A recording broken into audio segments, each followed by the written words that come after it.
da agência reguladora, e nós estamos aqui para apresentar,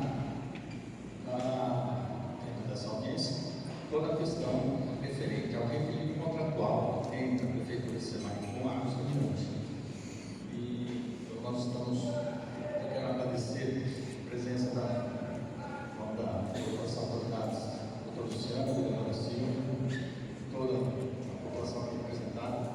Em nome do professor Sebastião da Câmara, agradeço a presença e vamos dar início então a esta audiência. Meu nome é Daldo, supervisor-geral da agência. Estamos aqui acompanhados pelo Carlos Roberto Oliveira, nosso diretor administrativo financeiro, o senhor Rodrigo Taufik, que é o nosso coordenador na área de normatização, também na área técnica aqui apresentada hoje.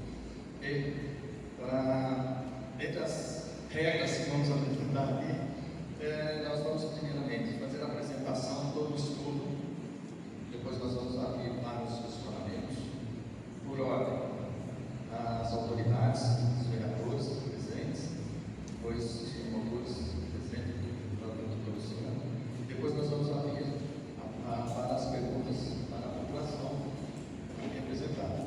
Estamos distribuindo, nós vamos responder por que tiver escrito, tá? Para não ser para as autoridades que estão fazendo uso da palavra, porém para os demais nós vamos pedir a gentileza para que façam as perguntas com identificação de quem vai apresentar ou vai perguntar, para que a gente possa depois registrar isso no relatório final da nossa audiência. Tá?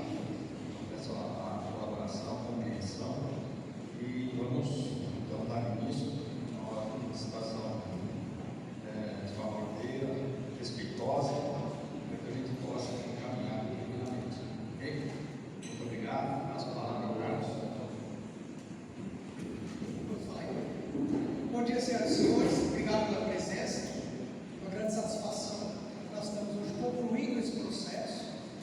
Trouxemos aqui uma apresentação que ela é relativamente breve, porque ela é uma consolidação desse trabalho, mas é sempre importante deixar bastante claro que os documentos que envolvem esse processo são documentos públicos.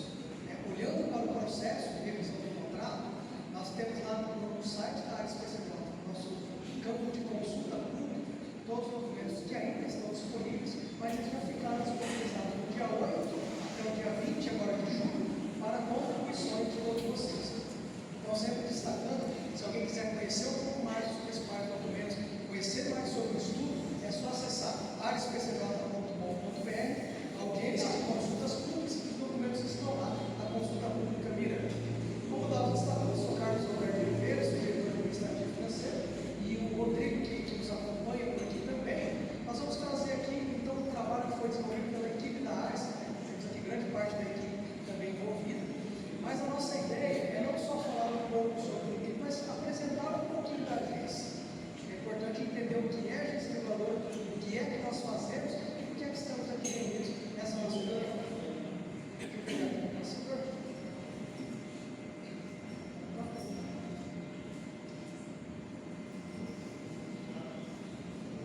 Primeiro ponto aqui, brevemente, então só para entender sobre a regulação, a gente sempre destaca a importância e relevância. Primeiro, para dizer, nós temos uma lei de 2007, a Lei 11.445, que ela institui um marco legal de saneamento básico. Então, são algumas diretrizes.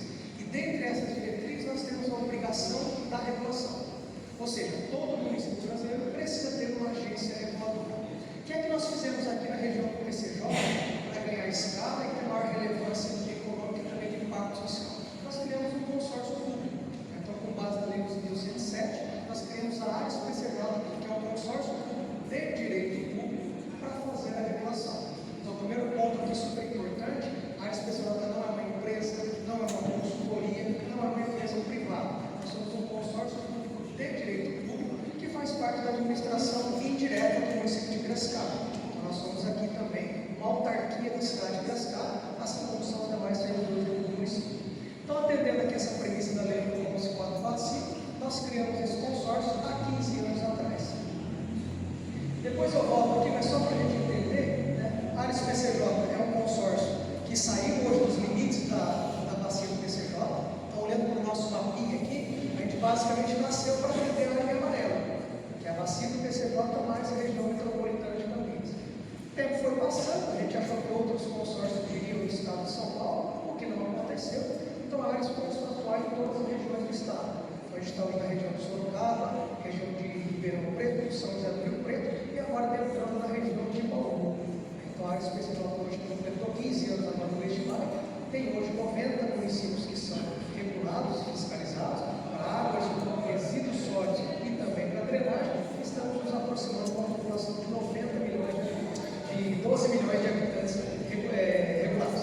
Então, o consórcio cresceu bastante, é hoje o quarto maior ente regulador do Brasil. E para fazer essa função regulatória que nós temos uma equipe já bastante robusta, são 52 pessoas, e nossa sede fica na cidade de Americana. Então, nós não temos um escritório aqui na cidade de Piracicaba, né? Nossa sede fica em Americana e temos depois as atividades voltadas para todos os municípios. Mas são mais de 50 pessoas, todas admitidas por concurso público. As compras, aquisições da agência também por meio de licitações, então é um órgão público como os demais. É importante entender que, atendendo à lei dos consórcios públicos, nós temos uma estrutura formada por uma equipe técnica, mas também uma equipe diretiva formada pelos entes dos municípios. Então, nós temos uma Assembleia Geral formada pelos prefeitos. Então, todos os 90 prefeitos se reúnem 2 vezes por ano lá na sede da Ares para tratar das diretrizes e das ações da agência. Temos depois, dentre os 90 prefeitos, um deles que é eleito dentre os pares para ser o presidente, que hoje é o prefeito de Vinhedo, que é o Dario. E temos depois a agência reguladora, que é toda a equipe técnica que envolve. As 3 diretorias, diretor-geral que é o Dalton, diretor técnico que é o Cleiton e o diretor administrativo, e todas as demais pessoas que compõem a equipe técnica da agência. Para esse estudo de Piracicaba, usamos aqui todos os estudos que foram feitos pelo Mirante, pelo SEMAI, mas também a própria equipe técnica desenvolveu de uma forma bastante independente todo esse trabalho. Como eu disse para vocês, a Ares tem crescido bastante em dimensão. Então hoje nós temos nossa sede na cidade americana, mas temos nossos escritórios regionais na cidade de Ribeirão Preto e também de São José do Rio Preto, para atender aquelas cidades que estão naquelas proximidades. E estamos agora, no próximo mês já, inaugurando nossa sede em Bauru também, que é uma nova cidade, uma nova região que a gente passa a atuar. Então acho que isso aqui é importante dizer, para destacar sobre a repercussão da regulação do nosso território aqui na nossa região, é formado por uma agência sólida, com 15 anos de formação e que tem uma equipe técnica estável bastante robusta. Então, acho que é um ponto muito importante destacar, não só pelo próprio privilégio de trabalhar numa agência bastante técnica, mas pela qualidade dos estudos que a gente traz aqui para vocês.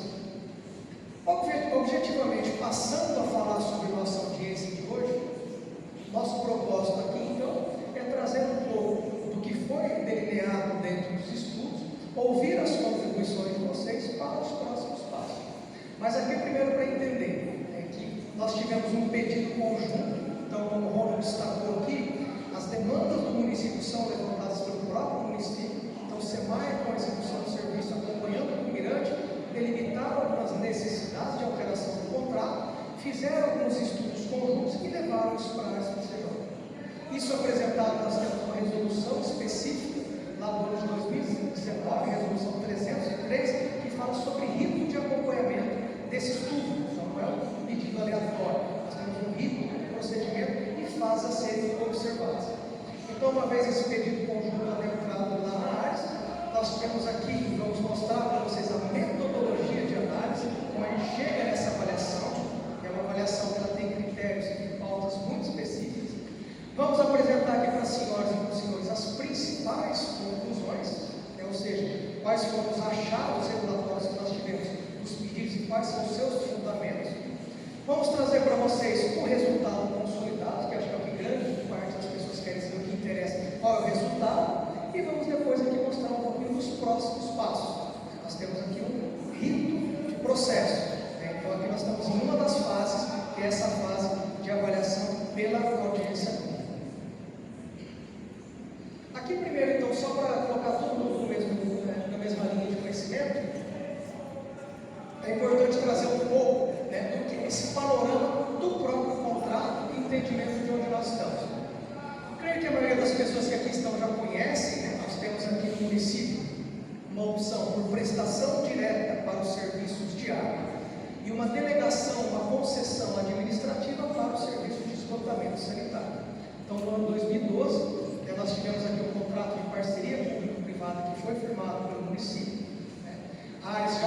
participado desse processo desde seu início, e esse prazo inicial aqui de 30 anos. Então, o pacto inicial de contratação que foi feito à época com o grupo a EGEA, ele traçava esse universo de 30 anos. Nesse contrato que é a nossa base, e aí é sempre bom destacar que a agência reguladora, olhando para contratos, ela tem uma regulação chamada de regulação contratual, ou seja, a agência, ela valida e acompanha sempre os limites do contrato.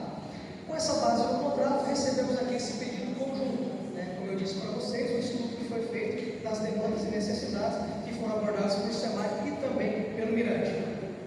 Tivemos aqui, né, esse nosso ofício conjunto que entrou com toda a documentação. A partir de então, né, nós tivemos ali, dentro da metodologia da agência, 5 grupos que nós chamamos, né, de obrigações, né, quais foram as demandas que foram levantadas. Então, basicamente, para investimentos, serviços e outras responsabilidades adicionais, que foram essas que foram trazidas para a nossa avaliação. Tivemos aqui essa ideia do reequilíbrio contratual, né, a ideia da recomposição, que é uma premissa do contrato, é uma premissa legal também. Toda vez que eu altero o contrato, eu preciso garantir o equilíbrio desse contrato. Se eu tenho novas obrigações, tenho que indenizar e incorporar as novas obrigações. Se eu retiro obrigações, retiro o custo e indenizo também esse tipo de contrato. Então, a ideia do contrato, mantida a taxa de retorno do contrato, é sempre ter um equilíbrio e essa paridade. E a partir de então, né, nós olhamos para essa ideia da recomposição, as bases que foram apresentadas, e tivemos aqui a proposta negociada, né, entre SEMAI e Mirante, que foi analisada e que foi validada pela ARES PCJ. E aqui, pessoal, vale só destacar que foi um processo que a ONU trouxe isso para ver, bastante longo, não é uma discussão que começou ontem, né, é uma discussão que ela vem perdendo já há algum tempo. Né, a gente tem feito aqui as reuniões anuais que tratam do reajuste da tarifa.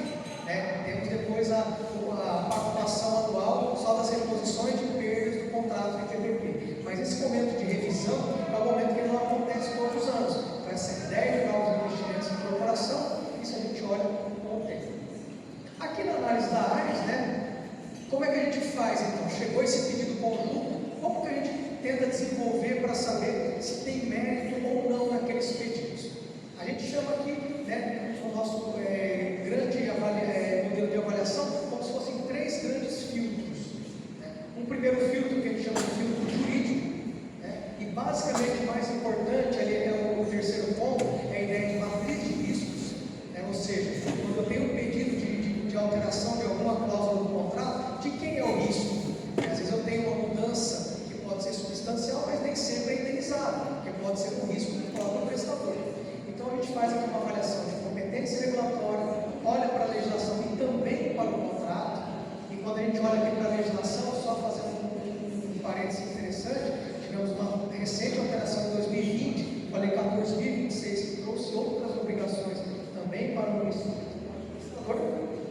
Olhamos para a matriz de risco e olhamos como se comporta nos tribunais, Tribunal de Contas, no Judiciário, essa avaliação em termos de repactuação. Então, uma vez olhado e passado pelo filtro jurídico, a gente faz o segundo filtro, que é a ideia de olhar para as questões técnicas e operacionais. Aí nós temos representando a equipe técnica o Paulo, que veio hoje aqui para trazer esclarecimentos caso necessário, e a gente olha para cada um dos projetos, ou seja, novas obras, como é que está o projeto e sua composição, premissas e parâmetros, orçamento e também para as alternativas. Então, quando a gente faz uma avaliação, eu olho para vários componentes e principalmente aqui, se é viável ou não, se faz sentido e quanto custa. Então, essa ideia do filtro aqui, também da área técnica e operacional, faz muito sentido para a operacionalização das ações. E por fim, a ideia do reequilíbrio, quando a gente faz o nosso filtro econômico. Então, para a modelagem econômico-financeira do próprio contrato, olho para as premissas e projeções do próprio contrato, que é sempre a nossa referência, penso no equilíbrio econômico-financeiro e, por fim, a gente faz essa análise de valor aqui para o setor, né? Se faz sentido ou não. Então, acompanhando aqui, a gente sempre olha a competência regulatória, passo para frente. Tem fundamento jurídico? Sigo adiante. Tem aderência técnica? Faz sentido tecnicamente essa proposta? Vou adiante. Tem consistência financeira? Ou seja, pode ser viável, mas pode ser muito caro. Pode ser viável, mas ele pode ter ali algum problema de consistência vou adiante. E por fim, a gente sempre olha a compatibilidade e aquele interesse público. Em nossa apresentação, ela sempre vai se permear. Quem quiser acompanhar os documentos dentro do processo, sempre olhou muito para a ideia do interesse público. E aqui, em termos gerais, a gente teria que entender como se fosse a vantajosidade. Uma das grandes discussões que foram permeadas na área SPCJ ok, Ronald Semaia do DECI nos trouxe aqui uma demanda. Como eu faço para resolver esse problema? O que é mais vantajoso? Eu faço uma nova licitação, contrato uma nova empresa, o SEMAI vai assumir todo esse passivo e vai executar essas ações, ou é mais vantajoso eu aumentar o contrato com o Mirante? Então, esse foi o grande ponto que permeou o nosso estudo, a ideia aqui da vantajosidade. Então, acho que a Dani está olhando, nós somos até muito chatos, né, Dani? Pedimos muitos, fomos 5 rodadas de complementações de documentos, querendo mais dados e mais informações, porque esse ponto é muito importante. Para a gente, está muito claro a necessidade e a demanda do município, mas o que estava em pauta na avaliação da agência era o que era mais vantajoso, como resolver esse problema, com o SEMAI, com a nova empresa ou aditando com o Mirante. Esse foi o grande ponto que permeou aqui o nosso estudo. Aqui olhando para novos investimentos e também para as novas obrigações, isso aqui já começando agora a entrar bem especificamente nos pleitos, para que vocês entendam o que é essa demanda que o Ronald nos traz aqui, o que é que alterou no cenário para que a gente pudesse fazer essa alteração, foram as ideias de novos investimentos. E aqui, pessoal, antes de eu falar sobre esse novo investimento, é super importante trazer um conceito aqui econômico e jurídico sobre a alteração dos contratos. Uma coisa que a gente não se atenta muito quando não se conhece mais a fundo, é que os contratos de concessão, eles são contratos de longo prazo, contratos que com o passar do tempo alterações são substanciais e são normais de ocorrer. E os contratos de concessão nem sempre conseguem capturar tudo que vai acontecer no futuro. Então é aquele modelo que nós conhecemos dentro da matriz econômica, os contratos incompletos. Então os contratos de concessão, eles são incompletos por sua própria natureza. E com o passar do tempo, e a própria lei 445 diz, você vai fazendo revisões para atualizar o seu contrato. Então o que a gente está fazendo aqui nesse momento é esse olhar para frente. O que é que eu tenho de novas demandas, o que eu preciso utilizar como parâmetros e ferramentas jurídicas para que esse contrato possa atender a sociedade com o custo olhando para a sua matriz original de contratação. Então acho que isso é muito importante. Ninguém consegue um contrato de infraestrutura saber o que vai acontecer depois de 30 anos. A gente não consegue imaginar uma pandemia que aconteceu. Quem imaginaria uma pandemia? Então, sempre para dizer isso, aqui nós não estamos discutindo um contrato que tem problemas, nós estamos discutindo um contrato que, com o olhar para o futuro, ele demanda novas ações. Então, essa ideia da teoria da incompletude, inclusive, resultou até no prêmio Nobel de Economia para Oliver Hart, professor lá de Harvard, tinha exatamente essa ideia. O contrato, ninguém vai conseguir olhar para frente. E se eu tentar olhar tudo para frente, isso precificado pode ficar muito caro. Então eu posso, por exemplo, será que daqui a 50 anos vai ter um terremoto em Piracicaba? Se eu quiser colocar um contrato, é possível. Posso precificar, vai colocar um seguro lá de terremoto, mas vai acontecer. Então a ideia da incompletude é isso, a gente volta de tempos em tempos revisitando o contrato, até para que a gente possa precificar exatamente o que vai ocorrer e não trabalhar só com futurologia. E aqui então a gente trouxe, esses aqui são, eu sem óculos, gente, não passei, Primeiro ponto aqui, que foi trazido como demanda dentro desse estudo conjunto. Então aqui foi sempre um olhar da concessionária com o próprio SEMAI olhando para as necessidades, a ideia de expansão de redes e de ramais, essa ideia de que a cidade cresce, tem novos investimentos e tem que fazer adaptação também na sistemática. Um problema que é bastante conhecido na área, SPCJ, do prestador da cidade do Ministério Público, que é a questão do tratamento do lodo. Nós temos aqui uma demanda do município, que é essa ideia de tratar o lodo aqui na ETA Luiz de Queiroz. Então, lembrando aqui que é o lodo da estação de tratamento de água, que não é uma competência do Mirante. Nós temos hoje um problema que todo lodo que sai da ETA tem que estudar uma destinação, tem que secar, levar para aterro, ou seja, SEMAI poderia fazer isso, poderia contratar uma nova empresa, ou poderia fazer esse repasse de atividades para o Mirante. Então aqui é implantar essa solução definitiva no tratamento e a disposição adequada do outro. Lembrando que o Estado tem pressionado demais a ARES, pressionado demais o SEMAI, que é um problema ambiental que nós temos que ter uma legislação adequada para isso. Temos aqui, vocês conhecem melhor que nós, nós estamos na Americana, mas nós temos muitos grupos de interesse social que tive acompanhamento de validação. Então, criar um atendimento em área de baixa renda, né? E aqui nós estamos pensando em novas obrigações operacionais e também comerciais. Então, aqui a ideia é de repassar para a concessionária essas obrigações aqui de atendimento das áreas de baixa renda. Núcleo de interesse social é um problema não só do Piracicaba, é um problema do Brasil, mas aqui a gente tenta trazer uma solução definitiva para o próximo período também para esse atendimento.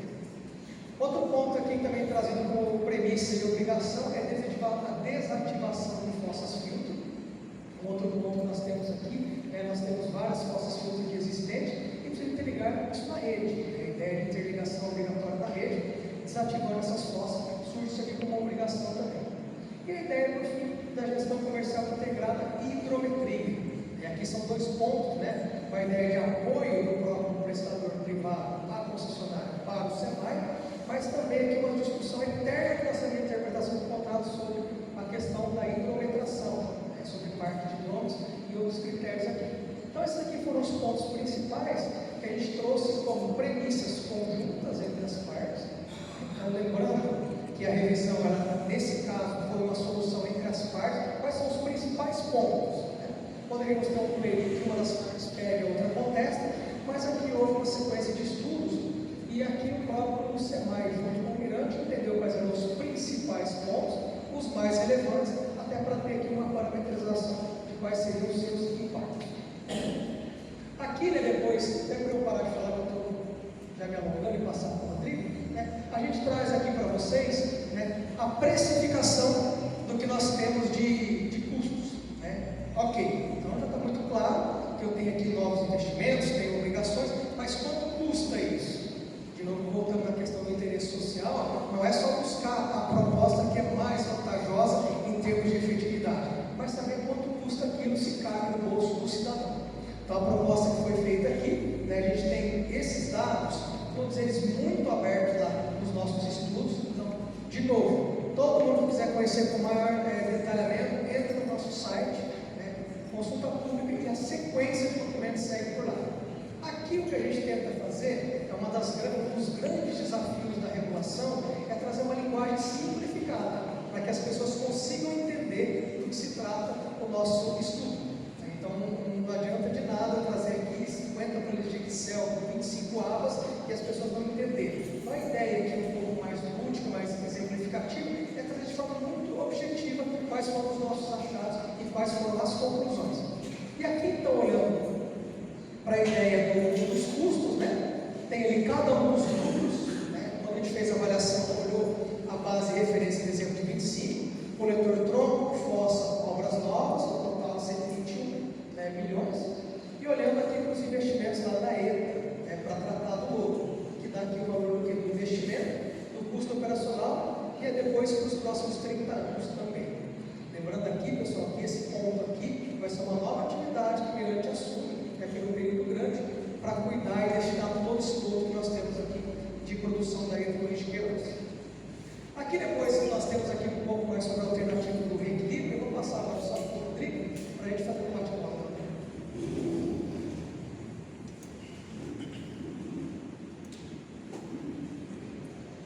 Esse alcance fica mais fácil de enxergar. Bom dia a todos, novamente, todos e todas. Continuando aqui do último slide que o Carlos apresentou, a gente teve os valores totais, a gente chama os valores nominais, diria assim, o custo total de cada uma daquelas ações que são incorporadas ao contrato para serem equilibradas. E essa planilha, que é um pouco mais complexa, esse quadro aqui, ele traz isso em termos de avaliação econômico-financeira do contrato. Então, como tem alguns detalhezinhos aqui, muda a data base dos valores da moeda. Então, ali a gente tentou apresentar o mais atualizado possível, que são valores de moeda corrente, dezembro de 2025. Aqui já está na base do contrato, Então, aqueles, por 121 milhões, é o mesmo valor, só que em janeiro de 2011, que é quando os cálculos financeiros são efetuados, né, só para esclarecer isso para vocês. E aí a gente faz as avaliações do que isso representa em termos de desequilíbrio do contrato. O contrato ele tem, quando ele foi assinado, quando foi feita a licitação, havia uma proposta comercial da licitante que venceu, Águas do Mirante, que informa um equilíbrio financeiro desse contrato. Né? O equilíbrio são as obrigações precificadas e os direitos em termos de receita, né? Em termos de benefício da própria empresa. Então, existem as principais métricas para avaliar qual que é o desequilíbrio desse contrato. Então, em termos de valor presente líquido, né? Porque esse contrato é um contrato fluxo de caixa de 30 anos, então a gente faz esse fluxo descontado a uma taxa de desconto, que é uma taxa negocial também, para encontrar qual que é o desequilíbrio em termos de VPL e o desequilíbrio em termos da taxa, dessa taxa que é uma taxa contratual também, que seria a taxa de remuneração da parceira privada para esse contrato. Então, a partir daí, são estruturadas alternativas de reequilíbrio, também clássicas, né? A gente estuda e isso é uma demanda, né, da SPCJ, da nossa metodologia, tem que ser apresentado também as alternativas de reequilíbrio. E aqui, as principais alternativas que sempre estão à disposição dentro de um contrato são eu revisar o preço unitário daquele contrato. Aqui nesse contrato ele chama preço de referência, que nada mais é que a tarifa que a Águas do Mirante cobra do SEMAI, né? Não é a tarifa ao usuário, né? É uma tarifa entre os contratantes. Então, para assumir esse conjunto de obrigações, seria um reajuste dessa tarifa em 17,2%. Logicamente que isso, né, o SEMAI, isso implicaria um repasse desse custo ao usuário, não total, mas parcial, né? E a gente está falando talvez do principal fornecedor do SEMAI, então a gente poderia esperar um impacto relevante. Outra forma de equilibrar esse contrato seria uma indenização do poder público paga à concessionária. Então, a concessionária vai assumir esse conjunto de obrigações e tem uma indenização que o SEMAI vai fazer para equilibrar isso de uma vez, ou as extensões de prazo contratual, né? Então, para cada item aqui de desequilíbrio, vocês têm que seria a dimensão item a item dessas alternativas de reequilíbrio, com um detalhe importante que nesse cenário a extensão de prazo ela não seria possível para reequilibrar o contrato, né? Não teria essa alternativa à disposição, porque o modelo ele nem consegue fazer esse cálculo, né, financeiro que você estendeu o prazo para conseguir. Então,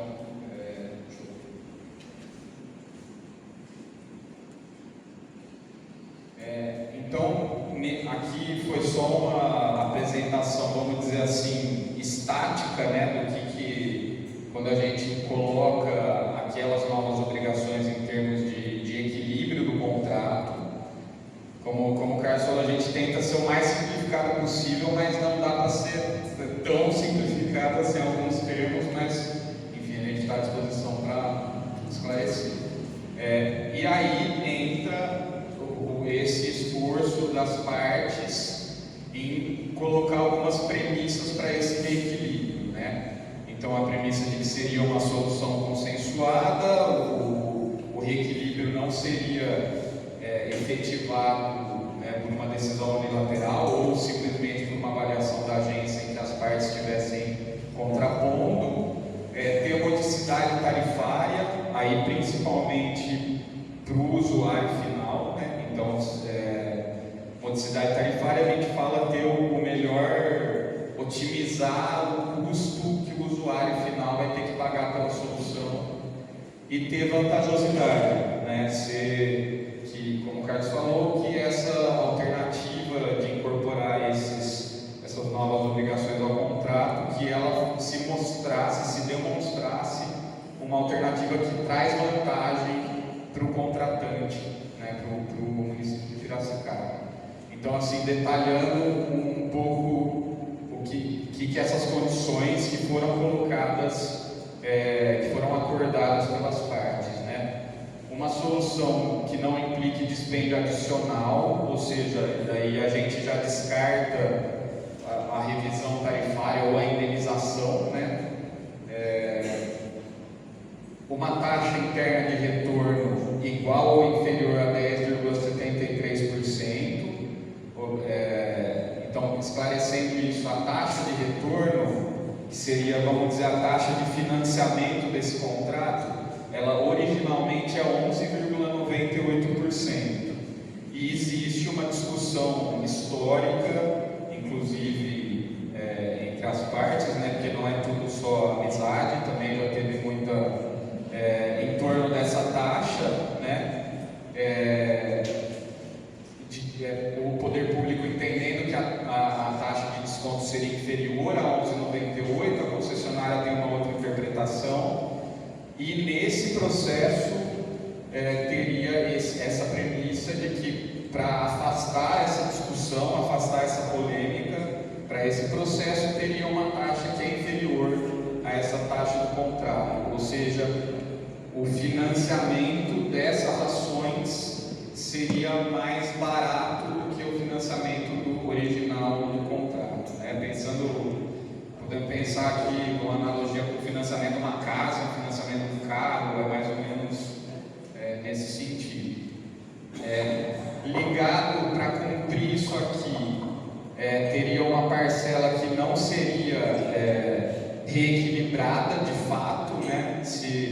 Vamos dizer, se a concessionária bate o pé, não, eu entendo que a taxa é tal, ela teria direito a um reequilíbrio maior, né, se ela considerasse que isso, do ponto de vista dela. Então, para ter essa taxa menor, tem uma parcela não reequilibrada. Só um último asterisco aqui, isso do ponto de vista do modelo, mas aqui, quando né, todos entraram nessas premissas, considerou-se que isso não é passível de discussão depois, né? Isso é considerado quer falar?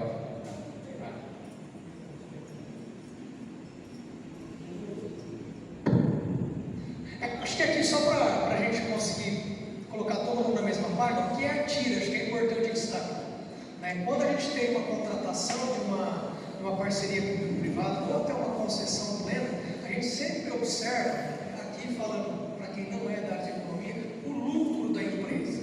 A gente tem que chamar a TIR aqui, né, muito genericamente, como se fosse o lucro do negócio. Então a concessionária, ela foi contratada para fazer as obras, para fazer investimento, para operar o serviço, tá, mas o que ela ganha com isso? No momento da licitação, ganha lá a empresa, em alguns dos casos, mas define-se o que é essa TIR, que é a taxa de retorno do negócio. Então a ideia aqui, em termos muito genéricos, é como se fosse o lucro da empresa. Então, a concessionária vai assumir muitas responsabilidades na cidade e vai ganhar 10,73, ou seja, 10% é o lucro dela. E aí, como o Rodrigo destacou, a gente teve muita discussão sobre qual era o percentual. Foi feita a licitação, interpretou-se que era de 11, depois que era de 10. E quando a gente olhou aqui no nosso estudo e na proposta de solução conjunta, a gente sempre destacou, só pode ser mais vantajoso, né, se olhando também para a modicidade para o usuário, se você oferecer uma coisa que seja menor do que 10,73, porque meu piso já era 10,73. Né? Então, para começar essa conversa de vantajosidade, eu preciso que seja inferior a 10,73, que é a taxa de retorno do negócio, que seria como um lucro que a empresa recebe por assumir toda a responsabilidade da operação. Então, outra premissa que foi colocada pelas partes do reequilíbrio, aí nesse caso, né, como nós descartamos a revisão da tarifa cobrada pela Águas do Mirante, descartou a indenização, seria a extensão de prazo, né, então aí sobrou a extensão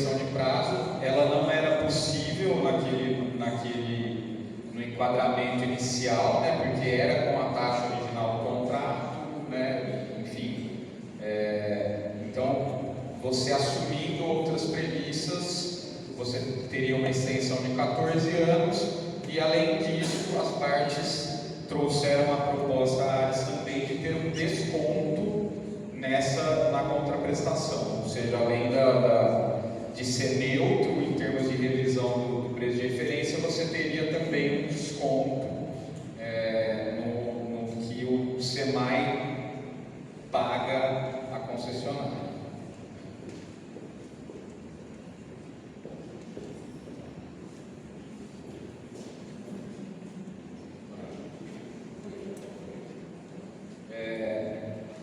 E aí nós temos, enfim, esses seriam os contornos do reequilíbrio, e aí uma preocupação muito grande com a questão da vantajosidade. O que é a vantajosidade?